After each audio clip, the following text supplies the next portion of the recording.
I think sometimes especially in Western culture, we kind of are like heads on sticks that walk from room to room. Yes. It leaves you thinking. You're your fellow nerd. You're kind of like, oh yeah, and you're puzzling things out. But actually, sometimes I'm actually disassociating from bodily feelings. And not trying to. It's just happened through trauma and circumstance and culture, and so it is like to sink more deeply into our embodiment and feel the actual things we're feeling without fear and move through it. Also felt the same way going through the virtues, because it handles the body and the mind and the spirit, and it encounters it very full bodied, I guess you could say. And Yes. so I really get that too. I think that as people read both of our work, I think they'll think, oh wow, I didn't realize how much I'm kind of just living in my head. Yes. Yes. No, I think that's exactly right. And I think we live, it's partly a consequence of our living on screen so much, is that we are in this idea world.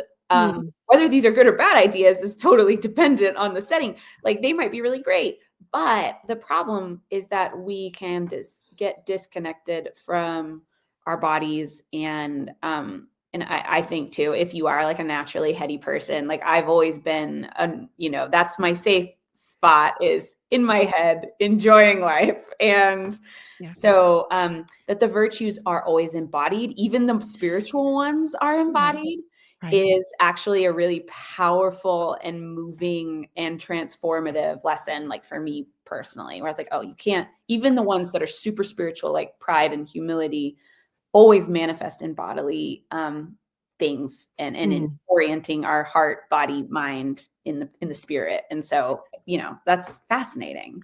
Yeah. And to your point, in one of the podcasts I heard with you and your husband talking about, also virtues can't be separated away from community. It's our bodies, but it's other bodies as well. Yeah, exactly. And in our interaction, like you're right, the screen will make us think we're in a little island unto ourselves. We'll get brave to say certain things, or we'll, not be messy with other people in the real world, and in the emotions and the actions that happen face to face. We're really insulated and sort of stunted then, compared to probably our medieval counterparts who had to interact unless they were cloistered. They were absolutely, they were so much more in tune with the bodily aspect of faith than we are today, and just with embodiment in general. They were more familiar with death. I mean, it's funny because the mortality rate is the same. Like, we're still all dying. They were all dying.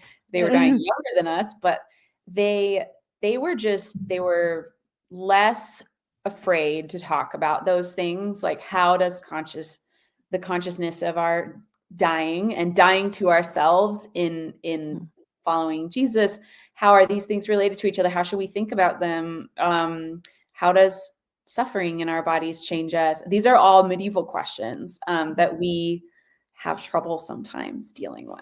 Yeah, it's very informative to